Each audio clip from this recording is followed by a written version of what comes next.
the throne room of the Threlsoth Imperium, had not held this many crowns under one ceiling in 3 centuries. Floating chandeliers of frozen plasma cast blue-white light across marble quarried from a dead moon, and beneath that light sat the ambassadors of 6 empires, the Core Ascendancy, the Vexumi Conquered, the Draj Hierarchy, the Sinvex Trade Spire, the Old Combine, and the hosts themselves. The Threlsoth gathered not for war but for its tidy aftermath. Wine the color of dying stars circulated on floating trays. Laughter, careful and political, rippled through the chamber. At the center of it all, on a dais carved from a single fused asteroid, sat Emperor Vale Korith, third of his name, ruler of 11 systems and, as of tonight, the architect of a historic division of spoils. Humanity's spoils. Saul's last distress beacon went dark 8 months ago, announced High Magistrate Resun of the Draj Hierarchy, raising a goblet toward the enormous holomap suspended above the room, a glittering web of human colonies, all now rendered in the soft gray of unclaimed territory. The Cradle Fleet's final report confirmed total system collapse. No further resistance detected. A ripple of polite applause. Somewhere near the back, a Vexumi trade attaché muttered a joke about humans and their quaint chemical rockets, and those nearby laughed harder than the joke deserved. Vale Korith did not laugh. He had not survived 4 decades on this throne by laughing at things he hadn't personally verified.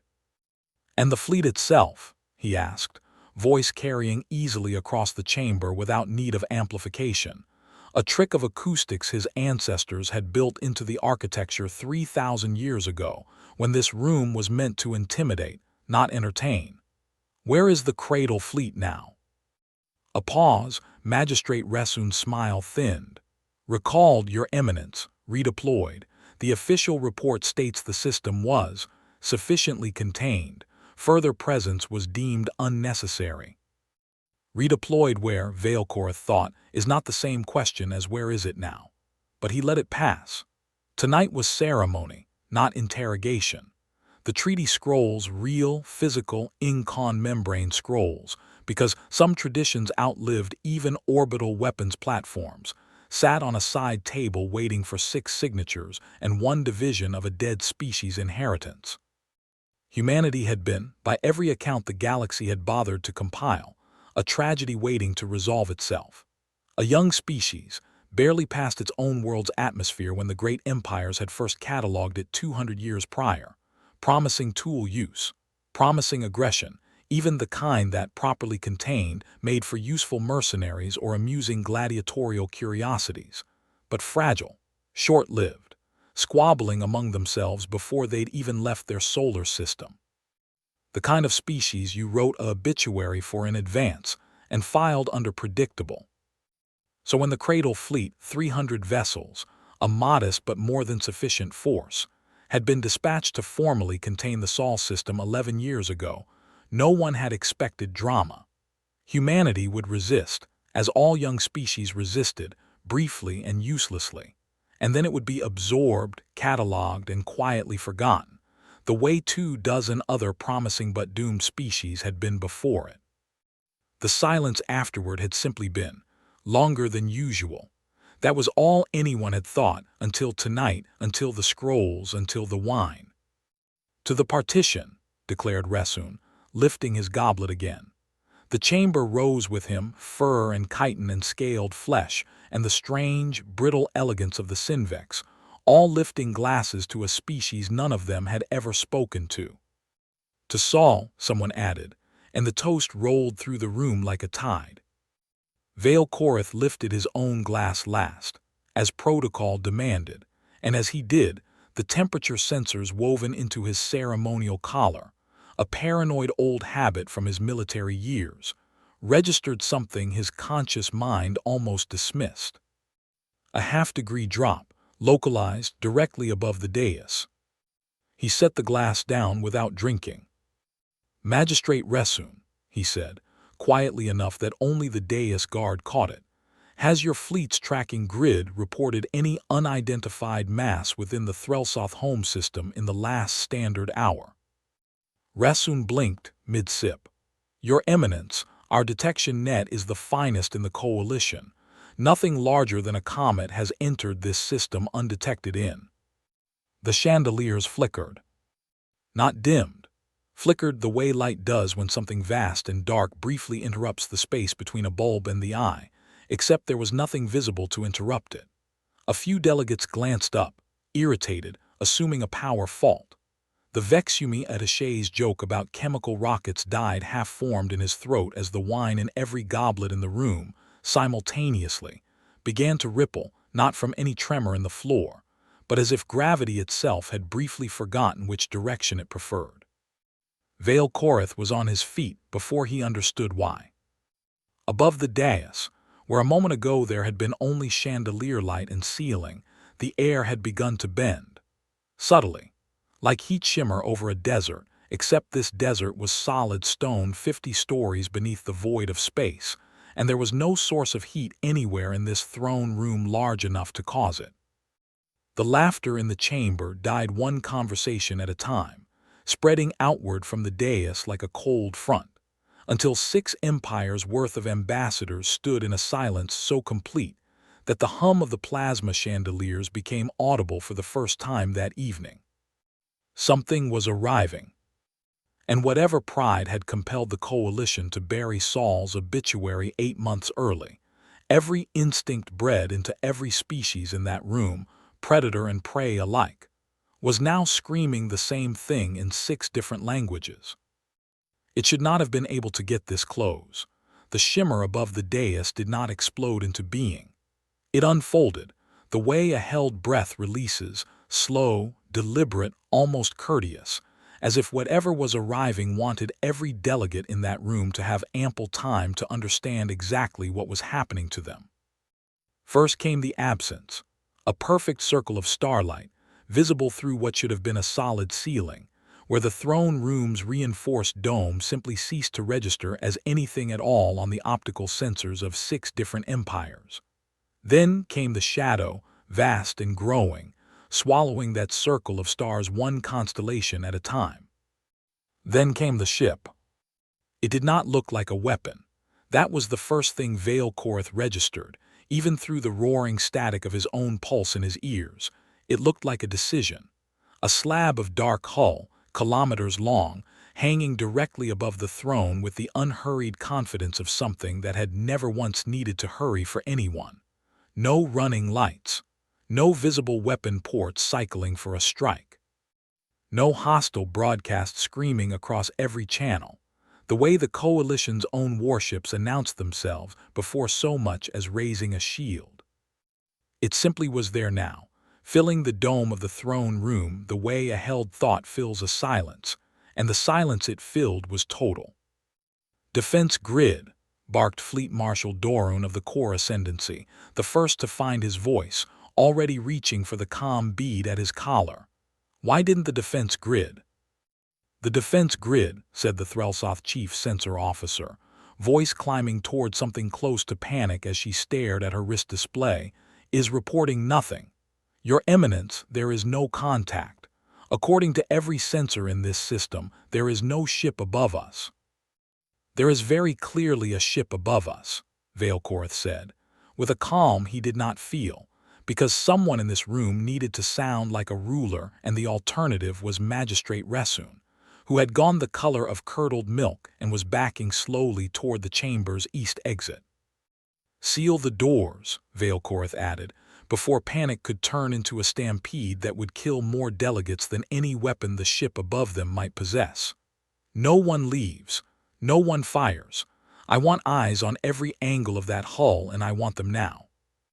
Officers scrambled. Soldiers who had spent their careers guarding ceremonial functions found themselves leveling weapons at a target so large that aiming felt almost beside the point, like aiming a knife at a mountain. A junior Draj attaché began praying, quietly, in a dialect Vale Korath didn't recognize and didn't need to. Fear translated itself. It was the ship size that broke something fundamental in the room's collective understanding of the universe. Coalition intelligence, gathered across 2 centuries of cautious, condescending observation, had been unambiguous. Humanity possessed no faster-than-light drive technology of its own 12 years ago, no cloaking field theory beyond crude radar scatter tricks, and certainly no shipyards capable of producing a hull this size. The species had barely strung together a single unified planetary government. They argued about borders that didn't span a single star system.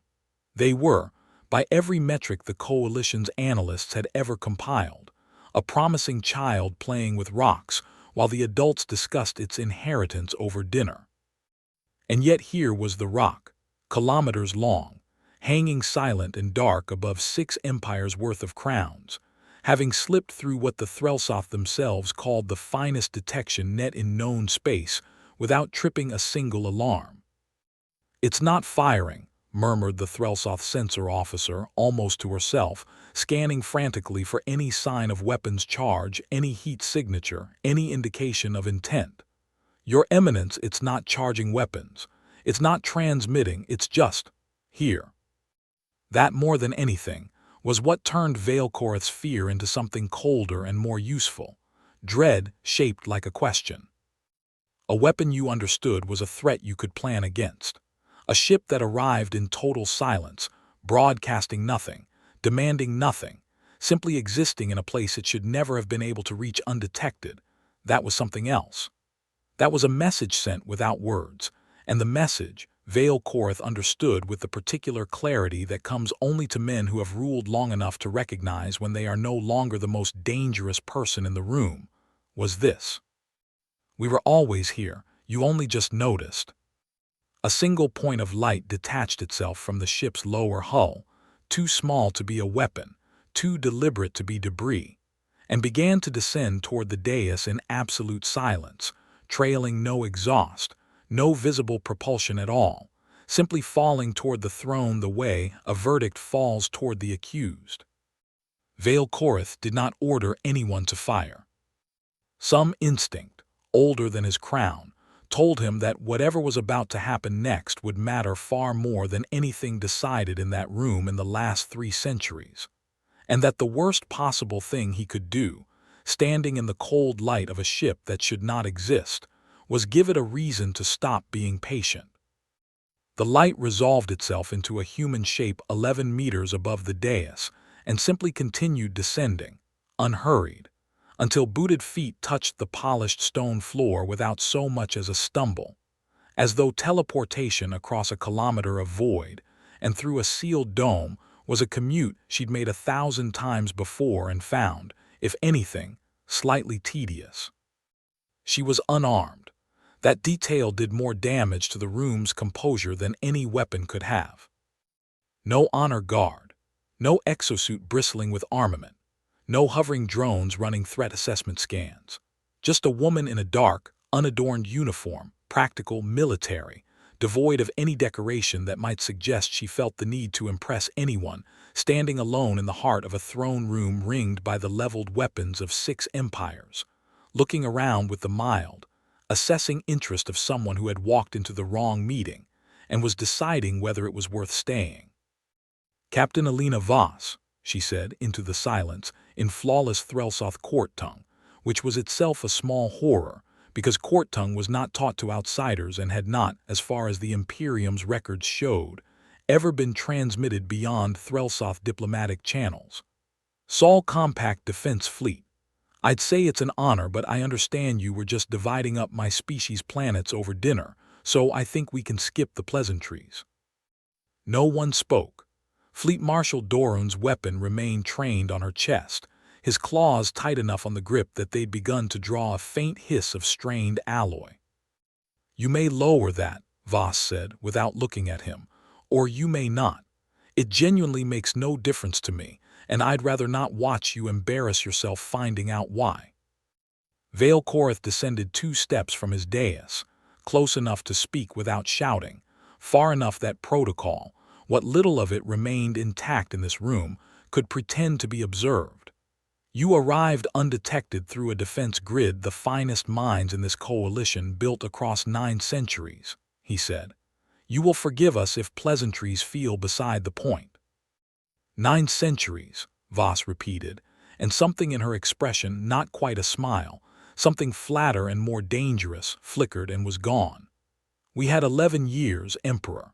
11 years since your cradle fleet dropped out of warp above Sol, expecting to find spear throwers, and found something else instead."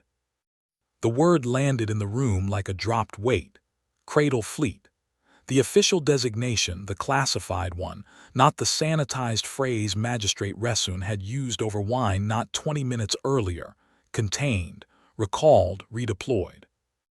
"The Cradle Fleet's mission concluded successfully," Resun said, finding his voice from somewhere near the back of the room, though it cracked on the second word. Sol system was never contained," Voss said, and for the first time her voice carried an edge, though still no real heat, the flat, exhausted patience of someone correcting a mistake she'd had to correct too many times already. "Your fleet arrived expecting an extinction event.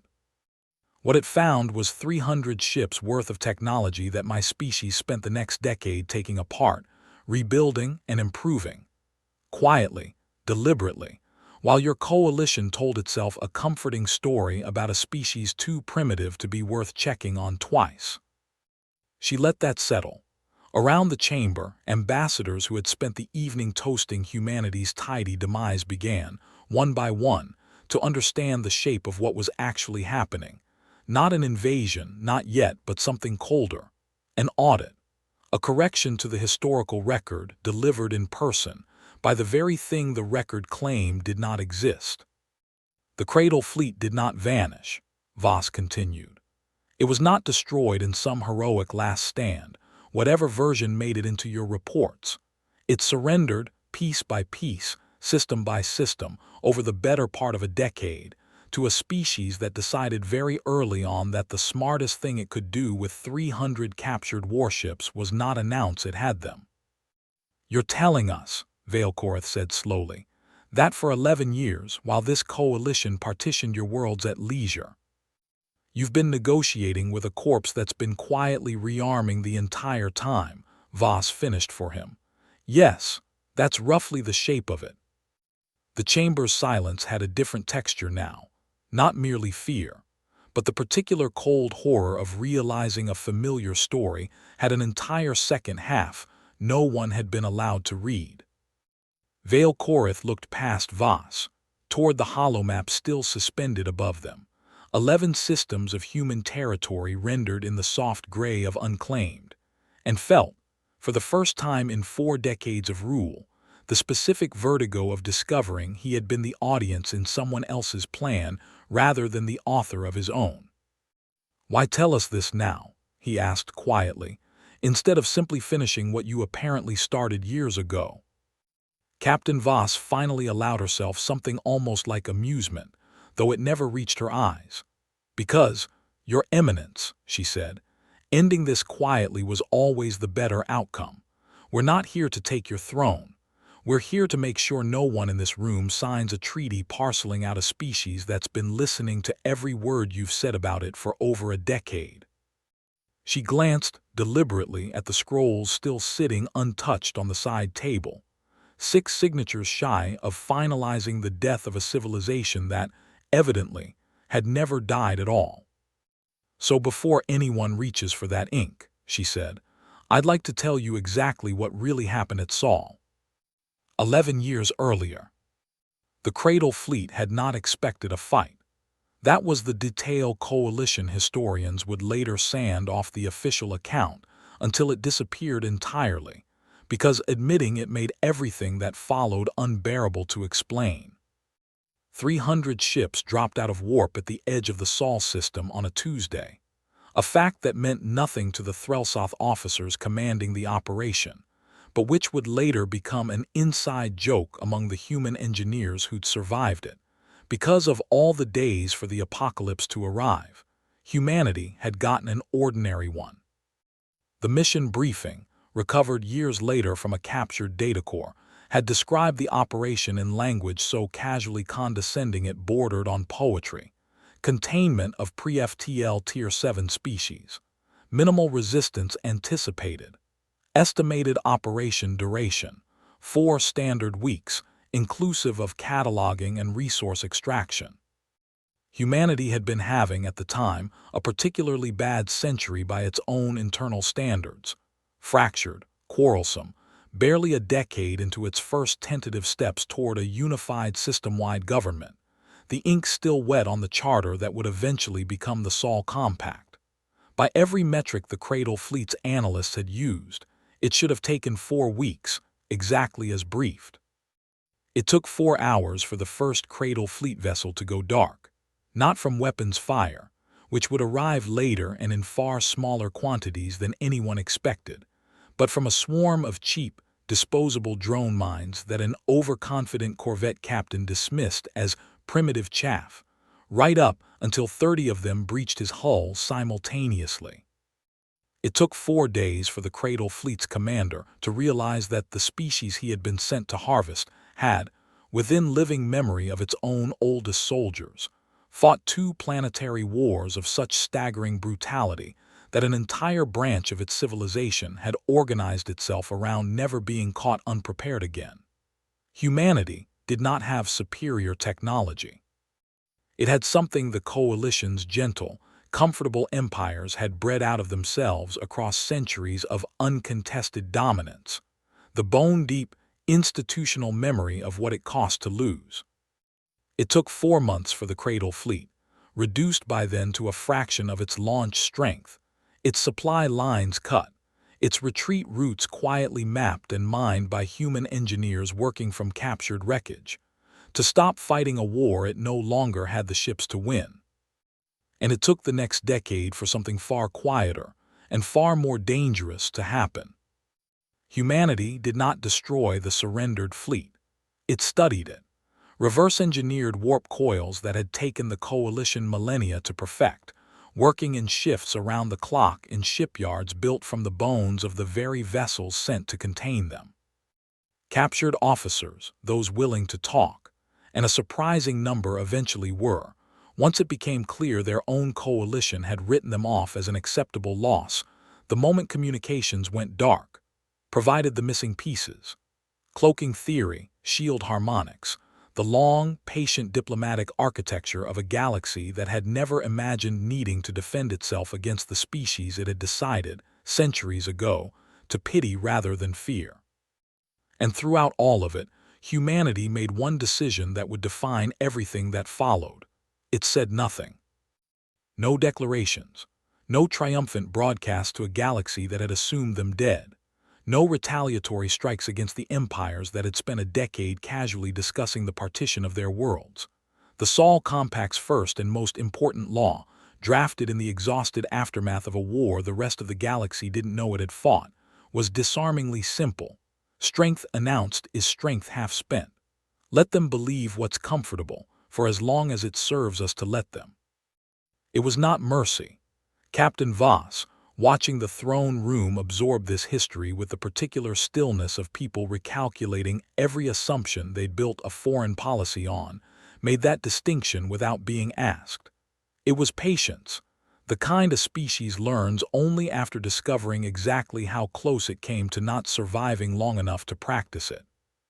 "You spent 8 months," she said, returning to the present, to the silent chamber, to 6 empires staring at her as though she'd just rewritten the contents of their own history books in front of them, drinking toasts to a containment operation that ended with your fleet's surviving officers teaching my engineers how your shields work. You partitioned worlds belonging to a species that has had the technical capacity to end this conversation by force for the better part of 3 years, and chose, every single day of those 3 years, not to. She looked finally directly at Vale Korath. "I'd like you to sit with that," she said, "before anyone in this room decides what happens next." It took less than 4 minutes for the silence to curdle into something far more dangerous: accusation. "You knew." Fleet Marshal Dorun rounded on Magistrate Resun first, weapon still raised but his attention split now between 2 threats instead of 1. The Draj hierarchy commanded the Cradle Fleet's Oversight Committee. "You're telling me 9 years of silence from your own officers never once struck anyone as worth investigating?" We received the reports the Coalition Joint Command authorized us to receive, Resun snapped back, color returning to his face now that the fear had somewhere else to go. If the Core Ascendancy's intelligence division failed to flag a decade of fabricated status updates, perhaps the failure sits closer to your own throne than mine. Enough! Veilkorth's voice cut through the rising chorus, though even he could hear the strain beneath the authority. This serves no one. It serves someone, interrupted the Vexumi trade attaché, no longer joking about chemical rockets, his composure entirely gone. Someone in this coalition has been feeding Sol intelligence for years. No species pulls off a deception this complete without help. Was it the Threlsoth, buying themselves a private arsenal while the rest of us argued over partition shares? That accusation, Veilkorth said, very quietly, is the kind a man makes when he's looking for someone else to blame for his own coalition's incompetence. But the accusation had already done its work, because it touched something true beneath its falseness. No one in that room fully trusted anyone else in it, and they never truly had. The partition treaty itself, 6 empires carving up a 7th species worlds, had only ever functioned because each empire assumed the others were exactly as greedy and exactly as constrained as itself. Captain Voss's revelation hadn't created that distrust. It had simply removed the comfortable fiction sitting on top of it. Voss watched the chamber tear at itself with the patient interest of someone observing a chemical reaction. She'd predicted the formula for years in advance. She made no move to direct it, offered no further provocation. She didn't need to. The coalition was doing this part for her. It was the Sinvex trade spire delegate, a quiet, calculating presence who had said almost nothing all evening, who broke from the pack first, drifting toward Voss with the careful, unhurried gait of someone approaching a business opportunity rather than a threat. "Captain," he said, voice pitched low enough that it wouldn't immediately carry, though in a room this charged, nothing stayed private for long. The Sinvex trade spire had no command authority over the Cradle fleet. We were observers. Whatever grievance the Sol Compact holds, it should not extend to us. "You signed the partition treaty's preliminary terms 3 weeks ago," Voss said, without turning her head. "I have the document, your seals on page 4. The Sinvex delegate's composure flickered just slightly. "A formality, we assumed." "You assumed there'd be no one left alive to object," Voss finished, and for the first time since arriving, something colder than patience entered her voice. "I'd be careful continuing that sentence in front of the species you assumed it about." He withdrew without another word, but the damage was done. Every other delegate in the room had watched one of their own attempt a private deal, and the fragile pretense of coalition unity that had survived even the revelation of Sol's deception did not survive the sight of its members scrambling to save themselves individually. Dorun's weapon, Veilkorth noticed, had not lowered. If anything, the fleet marshal's grip had tightened further, his attention narrowing on Voss with the particular fixation of a soldier whose entire career had been built on a reputation for decisive, overwhelming force. A reputation that a single unarmed human standing calmly in the heart of his enemy's territory was quietly, comprehensively dismantling in front of his peers. Veilkorth saw it building before it happened, the specific, dangerous arithmetic of a proud man calculating that humiliation avoided was worth more than caution observed. "Darun," he said, low and urgent, stepping toward the Core Ascendancy's commander. "Stand down. Whatever this ship can do, we don't yet." "With respect, Your Eminence," Dorun said, not looking at him, eyes fixed on Voss with the flat, furious focus of a man who had decided, somewhere in the last 60 seconds, exactly what kind of story he intended to tell about this night. "The Core Ascendancy does not retreat from a single unarmed combatant standing in the open." Voss, for the first time, looked almost sympathetic. "That's the thing about a containment fleet that surrendered piece by piece over a decade," she said. "Nobody who survived it walked away thinking unarmed, meant what it used to. Dorun's calm bead crackled.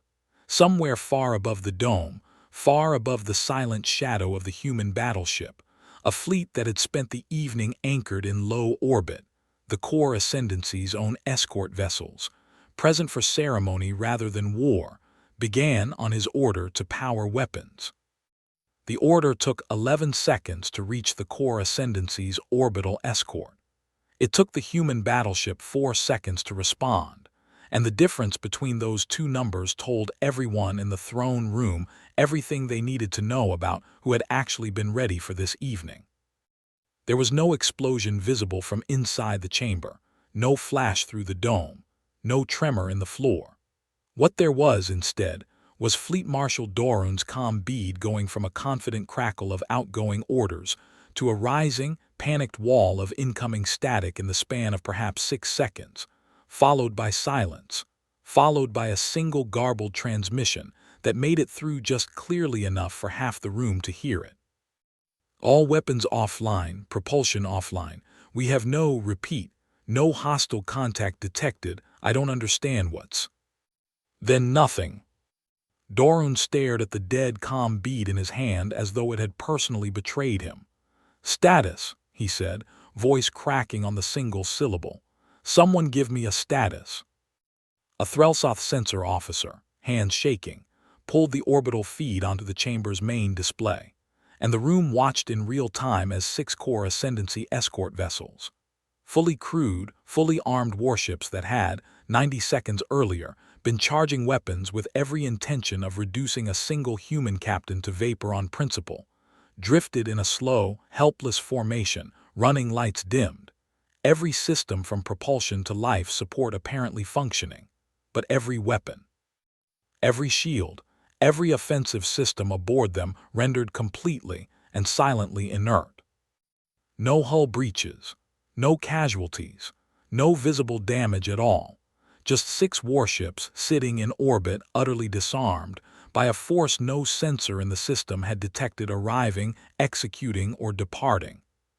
That, Voss said into the silence that followed, was a courtesy. Dorun's jaw worked soundlessly for several seconds before he managed words. You crippled 6 warships without firing a shot. I crippled nothing, Voss corrected almost gently.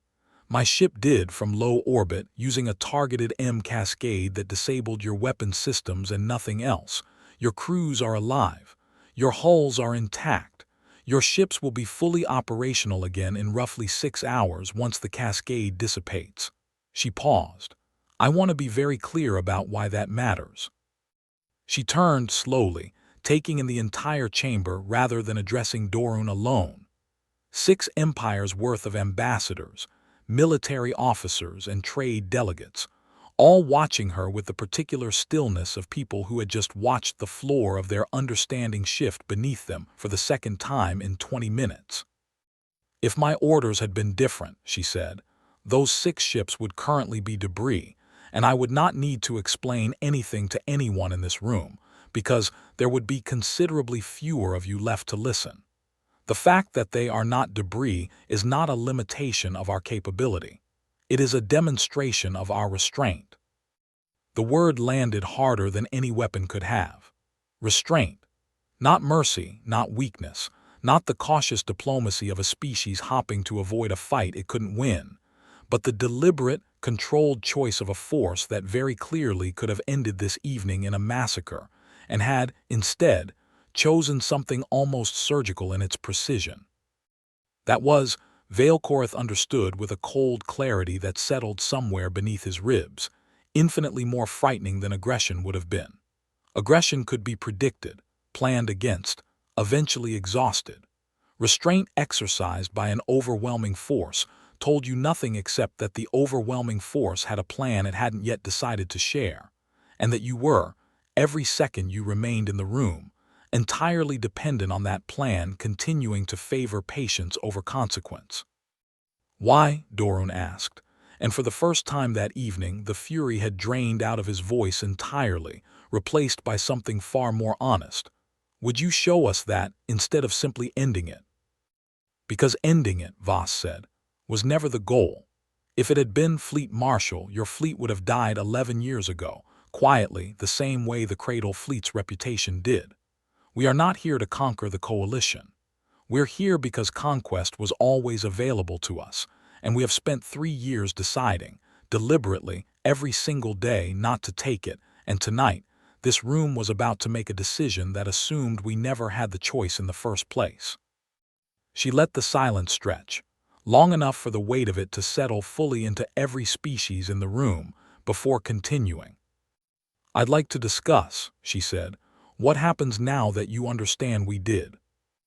Vale Korath descended the final 2 steps of his dais, and for the first time in 4 decades of rule, stood on level ground with someone he was negotiating with rather than above them. It was, he noted with a strange, distant clarity, the correct decision regardless of how it might look to the watching delegates. A throne meant something only when the person seated on it held genuine advantage over the room. Tonight, that advantage belonged to a single unarmed woman who had walked in alone and disabled 6 warships as a demonstration rather than a strategy. "Speak your terms, Captain," he said. "Plainly, I have had enough tonight of discovering what I don't know in increments." Voss inclined her head slightly, the first gesture of anything resembling deference she'd offered all evening, though it cost her nothing and both of them knew it. "The Sol Compact does not seek your surrender," she said. "We have no use for 11 systems of subjects we then need to govern, defend, and feed. That was never the plan, and frankly, Your Eminence, ruling badly administered territory has never struck my government as an efficient use of a war fleet. What we want is considerably simpler and considerably harder for this room to accept." "Name it." "First, the partition treaty dies tonight unsigned and is never resurrected in any form by this coalition or any successor to it. Sol space and every human colony beyond it is recognized as sovereign, not contained, not protected, not administered. Sovereign, the same word you'd use for your own throne." A murmur ran through the chamber, quickly silenced by a glance from Vale Korath. "Second," Voss continued, "the official coalition record is corrected. Not erased, corrected. The Cradle Fleet's true fate, the actual outcome at Sol, becomes part of the permanent diplomatic archive, available to any species that asks. We are not interested in disappearing from your history books. We are interested in your history books being accurate, because accuracy is the only thing that prevents this exact evening from happening again to whoever the coalition decides to pity next." Vale Korath considered that and found, somewhere beneath the fear and the wounded pride of the last half hour, a flicker of something almost like respect. It was not the demand of a conqueror. It was the demand of a species that had been lied about, dismissed, and nearly erased by casual condescension, and wanted, more than territory or tribute, simply to never be lied about that way again. "And third," he asked. "Third," Voss said, "is the part your coalition will find hardest to accept because it requires treating us as something other than either a threat or a curiosity. We're offering limited alliance, trade routes on terms we negotiate as equals, shared intelligence on threats beyond coalition space, of which there are more than your analysts currently believe, not subordination, not patronage. A seat at whatever table decides the next century of this region of the galaxy. A seat we intend to occupy whether or not it's offered, but would genuinely prefer to occupy by invitation rather than by reminding everyone, again, what happens when you don't extend one." The chamber had gone very quiet, the earlier panic and fracturing distrust settling now into something more focused. Calculation. 6 empires, each weighing what acceptance would cost them against what rejection had already, demonstrably, cost the core ascendancy's escort fleet. "You ask us to treat a species we catalogued as Tier 7 and pre-FTL 11 years ago as a peer," Vale Korath said. "I ask you to treat us as what we already are," Voss corrected, "rather than what your reports were comfortable believing. The gap between those two things is the only thing actually being negotiated tonight, Your Eminence. Everything else is just paperwork. Vale Korath looked past her, to the holomap still suspended above the dais. 11 human systems rendered in gray, unclaimed. A word that had felt accurate 3 hours ago and now felt like the most dangerous mistake his coalition had ever quietly agreed upon. He looked to the scrolls on the side table, 6 signatures shy of a partition that would have, had this ship arrived 1 hour later, become law. He looked, finally, to the other 5 delegates in the room, Resun pale and silent, Dorun staring at the floor where his fleet's humiliation still hung in the air, the Sinvex delegate already calculating new angles, the Vexumi attaché simply relieved to still be breathing, and understood that whatever he decided in the next 60 seconds, the others would follow, because none of them wanted to be the empire that argued for partition after watching what restraint, deliberately exercised, looked like. "Strike the treaty," Vale Korath said. "Draft the correction to the archive tonight under my personal seal, attested by every delegate in this room. And Captain," he met her eyes directly, ruler to ruler, for the first time all evening, "when your government is ready to discuss what an alliance actually requires of both of us, the Threlsoth Imperium will listen."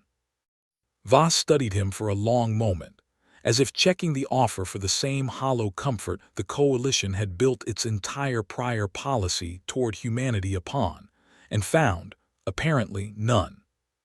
"That," she said, "is the first correct decision anyone in this room has made all night." Scrolls burned in a brazier on the dais less than an hour later, not out of ceremony, but at Vale Korath's own quiet order, because some documents, once unsigned, deserved to never exist in any form that might tempt a future ruler to finish what this evening had interrupted. Captain Voss did not stay for the correction of the archive. There was, she explained, nothing in that process that required her presence, and her ship, still hanging silent above the dome, visible now to every sensor in the system, no longer hiding because there was, for the moment, nothing left to hide, had other systems to visit before dawn arrived on however many worlds still believed humanity's obituary had been accurate. She left the way she'd arrived, a single point of light ascending from the dais in absolute silence, no fanfare, no parting threat, no final demonstration of strength beyond the one already standing in orbit. The dome sealed itself behind her, the stars briefly visible through it vanishing once more behind reinforced stone, and for a long moment after, no one in the throne room spoke at all. It was Vale Korath who broke the silence, turning to the Imperium's senior archivist, an old, careful woman named Threlmosa, who had served 3 emperors and outlived most of the policies they'd implemented, and giving the order that would, in the slow and unglamorous way history actually changes, matter more than anything decided in that chamber in 3 centuries. "Strike the Sol entry," he said. "Every reference, cradle fleet status, threat classification, projected timeline to absorption, all of it." "And replace it with what, Your Eminence?" Threlmosa asked, stylus already hovering over her data slate, decades of practice keeping her voice level despite what she, too, had just watched happen above her own throne. Vale Korath considered the question longer than its brevity suggested it deserved. He thought of the holomap, still suspended above the dais, 11 systems rendered in the soft gray of a classification that had been wrong for over a decade. He thought of a cradle fleet briefing that had promised 4 weeks and a quiet harvest, and a decade of silence that followed instead. He thought of 6 warships disabled without a single casualty, as a courtesy, by a species his ancestors' ancestors would have called primitive without a second thought. "Status, unknown," he said finally. "Threat classification presumed underestimated. Add a note permanent attached to every future coalition briefing on the species. Verify independently.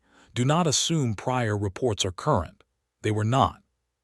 Threlmosa transcribed it without comment, though something in the careful set of her shoulders suggested she understood, as well as anyone in that room could, that she was writing the opening line of an entirely new chapter in coalition history rather than closing an old one.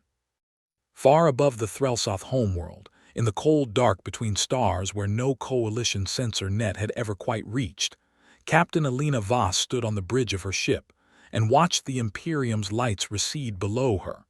A single throne room, in a single empire, among 6 that had gathered tonight to divide a species they'd never bothered to actually meet.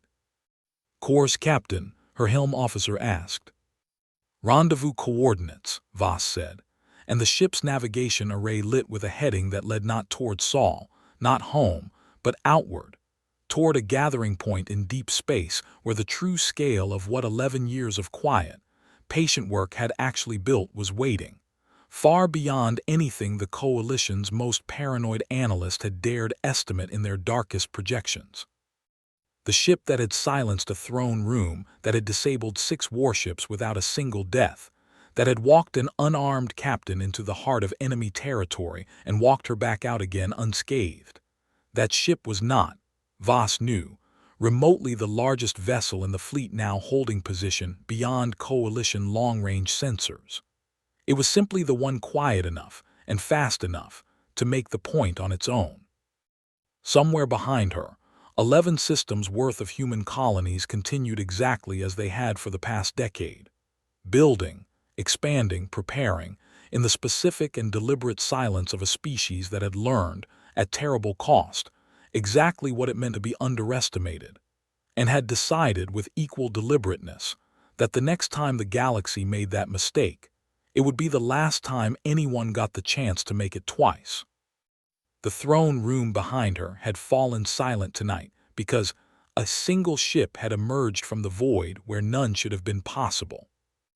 The galaxy beyond it, Voss thought, watching the stars scroll past as her ship reached cruising speed, had no idea yet how much louder that silence was about to get. And